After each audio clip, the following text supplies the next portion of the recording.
Movie की शुरुआत Malorie नाम की एक महिला से होती है जिसे वॉकी टॉकी पर एक सेफ जगह के बारे में बताया जाता है जो रिवर से होकर ही जाया जा सकता था। नेक्स्ट सीन में मेलोरी दो बच्चों को समझाती है कि हम लोग एक लंबी यात्रा के लिए निकल रहे हैं और इस यात्रा के दौरान तुम दोनों की आंखों में पट्टी होगी और कुछ भी हो जाए इस पट्टी को उतारना मत वरना सब मारे जाएंगे। उसके बच्चे काफी डरे हुए लग रहे थे। उनका घर चारों तरफ से कवर था, यानी कोई भी ऐसी खिड़की या दरवाजा या कोई ऐसी जगह जहां से बाहर देखा जा सकता हो। और फिर उसके बाद वो अपनी आंखों पर भी पट्टी बांधती है और अपने बच्चों की आंखों पर भी, और इसके साथ में एक छोटा सा बॉक्स भी उठा लेती है जिसमें कोई छोटे छोटे बर्ड्स थे। अब उसने अपने घर के आगे एक रस्सी बांध रखी थी जिसकी मदद से चलते चलते वो घर के आगे एक नदी के किनारे पर जा सकती थी। उसने वहाँ पर एक बोट भी बांधी हुई थी। अब वो तीनों उस बोट में बैठ जाते हैं और तीनों की आंखें बंद थी। मेलोरी पानी के बहाव की दिशा में अपनी नाव चला रही थी। नेक्स्ट सीन शिफ्ट होती है 5 साल पहले का, जहां हमें दिखाया जाता है कि मेलोरी एक आर्टिस्ट है और एक दिन उसकी दोस्त जेसिका आती है और उसे कहती है कि न्यूज़ देखो कि न्यूज़ में बताया जा रहा है रसिया और यूरोप में लोग पागल हो गए हैं और आत्महत्या कर रहे हैं और ये वायरस भी नहीं है और इसकी वजह से बहुत से लोग मारे जा चुके हैं। लेकिन वो इस बात पर ध्यान नहीं देती है और फिर वो जेसिका के साथ डॉक्टर के पास जाती है तो उसकी डॉक्टर उसे बताती है कि आपका बेबी बिल्कुल ठीक है और कुछ ही दिनों में इस दुनिया में आने वाला है। चेकअप करके जैसे ही मेलोरी वहाँ से निकलती है तो देखती है कि एक औरत जो अपना सर जोर से शीशे पर मार रही थी जैसे वो अपनी जान लेना चाह रही हो। ये देखकर मेलोरी काफी डर जाती है और हॉस्पिटल से निकलकर कार में बैठ जाती है। लोग खुद को डिफरेंट तरह से हर्ट करने के बाद मर रहे थे। अब मेलोरी और उसके दोस्त जेसिका घर जा रहे होते हैं कि रास्ते में जेसिका को कुछ अजीब चीज दिखाई देती है। उसे देखते ही उसकी आंखों का कलर चेंज हो जाता है और वो काफी अपसेट हो जाती है और रोने लगती है जिसकी वजह से उनकी गाड़ी का एक्सीडेंट हो जाता है। मेलोरी और जेसिका जैसे तैसे उस गाड़ी से निकलते हैं। जेसिका मेलोरी के सामने एक ट्रक के आगे आकर सुसाइड कर लेती है। मेलोरी ये सब कुछ अपनी आंखों के सामने होता देखकर काफी शॉक्ड हो जाती है। वहाँ पर भागदौड़ मच जाती है। मेलोरी भी भागने लगती है, तभी पीछे से उसको धक्का लगता है जिससे वो नीचे गिर जाती है। लाइडिया नाम की एक लेडी उसकी हेल्प करने के लिए जाती है जिससे उसका हस्बैंड काफी नाराज होता है, पर तभी उसे कुछ दिखाई देता है और वो रोते हुए मॉम बोलती है और एक कार में बैठ जाती है और तभी कार ब्लास्ट हो जाती है। ये सब देखकर मेलोरी काफी डर जाती है।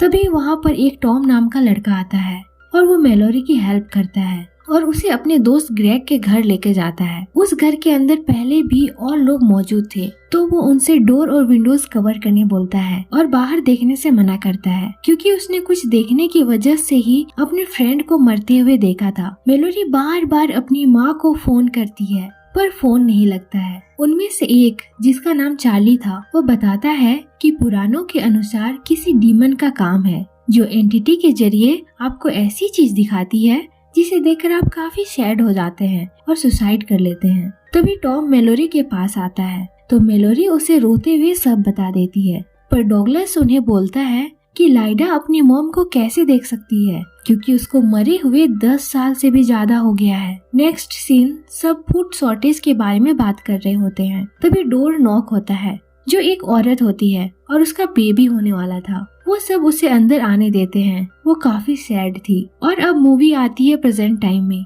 जब मेलोरी को अपने घर से निकले हुए तकरीबन 1 दिन होने वाला है। उसके पास कुछ जरूरत का सामान भी है और कुछ खाने पीने की चीजें भी। फिर हमें ये दिखाया जाता है कि मेलोरी को कुछ भी करना होता है या अपने बच्चों से कोई भी बात करनी होती है तो वो एक चादर के अंदर अपना मुंह कर लेती है और पट्टी उतारकर बहुत ही धीरे आवाज में अपने बच्चों से बात करती है। और इसी सीन के दौरान हम देखते हैं कि उसे एक आदमी की आवाज आती है और उस आदमी की आंखों पर कोई पट्टी नहीं थी और आदमी देखने में बहुत अजीब लग रहा होता है। वो उन लोगों से अपनी पट्टी उतारने को कह रहा होता है। मेलोरी को भी ये बात बहुत अजीब लगती है और जिस साइड से उसकी आवाज आ रही थी वो उस साइड शूट करने लगती है। जब मेलोरी उसकी बात नहीं मानती तो वहाँ उसकी बोट के पास आता है और उसकी पट्टी खुद उतारने की कोशिश करता है, लेकिन मेलोरी उस पर चाकू मार देती है जिससे उसकी डेथ हो जाती है और फिर वो लोग आगे निकल पड़ते हैं। अब हमें दोबारा से वही पहले वाला सीन दिखाया जाता है।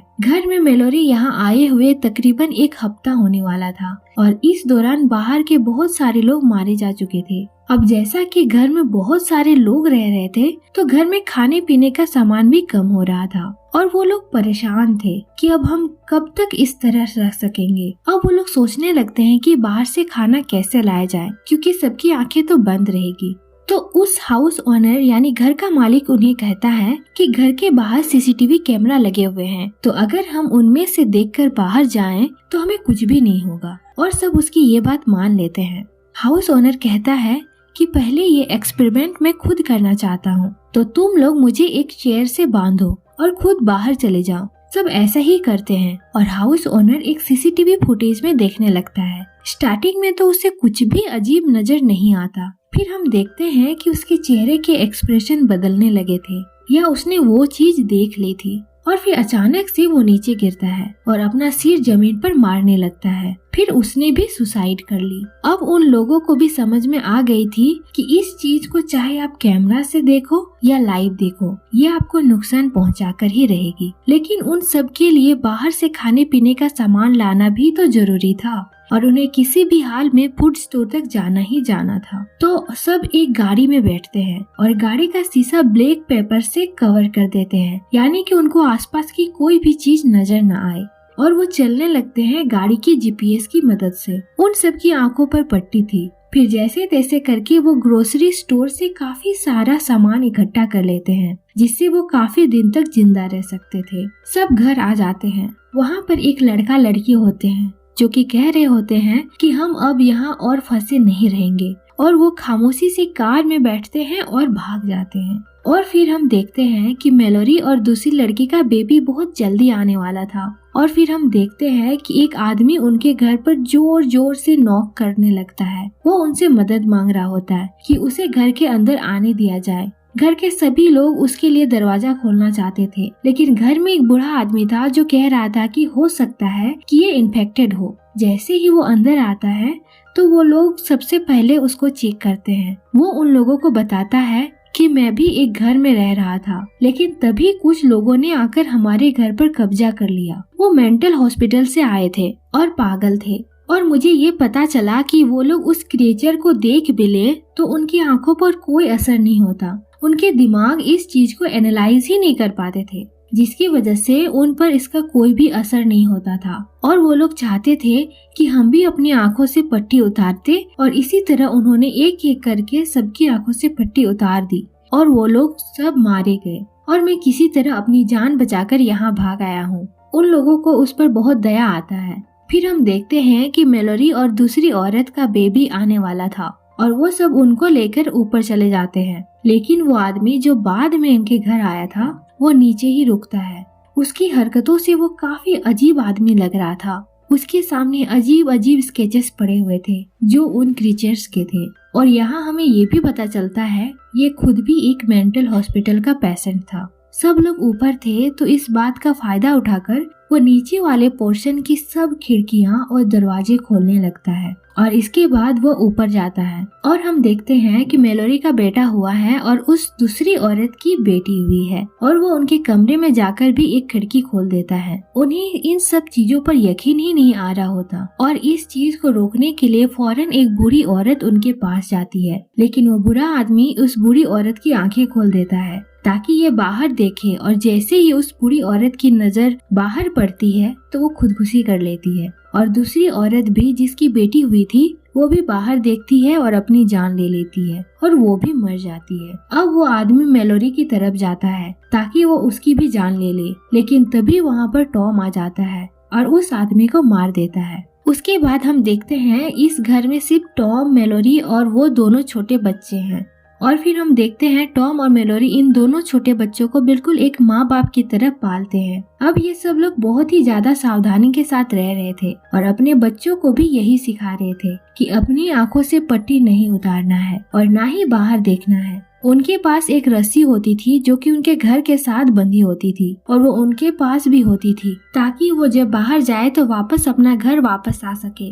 और फिर हम देखते हैं कि अभी भी कुछ मेंटल हॉस्पिटल से भागे हुए लोग हैं जो कि सब लोगों को भी मारना चाहते हैं और ये लोग उनसे बचकर इसी तरह रस्सी की मदद से जाते हैं और दूसरे घरों में से खाना ढूंढकर आते हैं और इसी तरह इनको रहते हुए 5 साल गुजर जाते हैं। एक दिन उन लोगों को एक मेंटल की आवाज आती है और वो उससे बचकर अंदर आ जाते हैं। तभी वो लोग अपने रेडियो पर एक आदमी की आवाज सुनते हैं जो कि उनसे कह रहा होता है कि मैं इधर बाकी लोगों के साथ मौजूद हूँ और मेरे पास खाने पीने का काफी सामान है। अगर तुम लोगों को किसी भी मदद की जरूरत है तो मैं हाजिर हूँ और ये है मेरा एड्रेस, तो तुम भी यहाँ आ सकते हो। टॉम ये सुनकर मैप निकालता है और उस पर एड्रेस देखने लगता है और वो सोचता है कि अगर हम नदी के रास्ते इसके घर जाएं तो ज्यादा आसानी रहेगी और इसके लिए वो एक बोट बनाता है। लेकिन मेलोरी टॉम को समझाती है कि ये कोई ट्रिक भी हो सकती है जो कि मेंटल लोग हमारे साथ खेल रहे हैं, वरना कोई इस मुश्किल वक्त में हमारा साथ क्यों देना चाहेगा।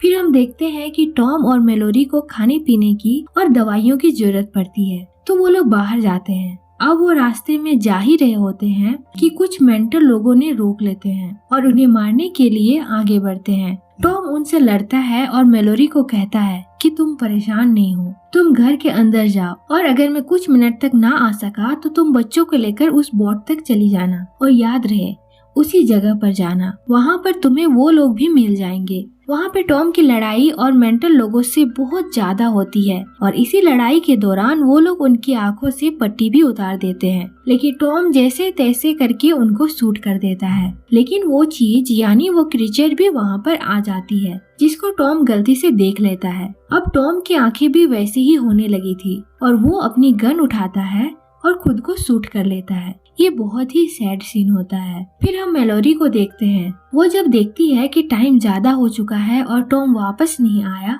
तो वो उन बच्चों को समझाने लगती है और ये वही सीन है जो स्टार्टिंग में हमें दिखाया गया है। और फिर हमें प्रेजेंट सीन दिखाया जाता है और फिर हमें आगे का सफर दिखाया जाता है कि कितनी मुश्किलों से वो अपनी नाव में सफर करते हैं। उन्हें सफर करते हुए पूरे 2 दिन हो चुके थे। उनके पास खाने पीने का सामान भी खत्म हो रहा था और फिर अचानक से पानी में तूफान आने लगता है। पानी की रफ्तार बहुत तेज होने लगी थी। मेलोरी पता करती है तो उसे पता चलता है कि उसका बोट बिल्कुल खाई के पास है, लेकिन इस प्रकार से गुजरना सबसे ज्यादा खतरनाक है। फिर हम देखते हैं कि पानी की तेज रफ्तार की वजह से वो बोट उलट जाती है और बच्चे पानी में गिर जाते हैं। तो फिर मेलोरी उनकी आवाज से उनको ढूंढकर बोट में दोबारा बैठाती है। अब हम देखते हैं कि मेलोरी और बच्चे एक जंगल में पहुंच चुके थे और अब वो वहाँ पर चलने लगे थे।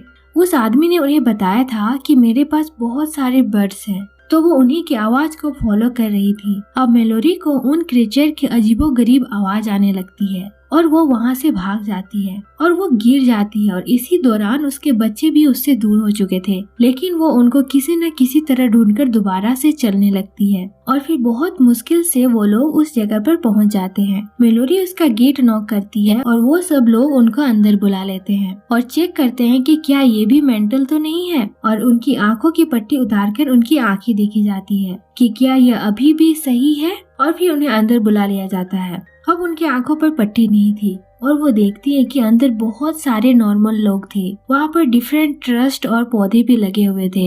ये एक ब्लाइंड स्कूल था और वो लोग अभी तक इसलिए बचे हुए थे क्योंकि वे सब के सब ब्लाइंड थे, यानी आंखों से देख नहीं सकते थे। उन लोगों ने स्कूल में ही एक दुनिया बनाई हुई थी और मेलोरी के बच्चे जब ये देखते हैं तो वो बहुत खुश हो जाते हैं क्योंकि उन्हें पहली बार अपने जैसे बच्चे और पौधे देखे थे। और फिर हम देखते हैं कि मेलोरी और उसके बच्चे यहीं रहने लगते हैं और वो लोग बच जाते हैं और इसी के साथ ये मूवी यहीं पर एंड हो जाती है। Thank you for watching.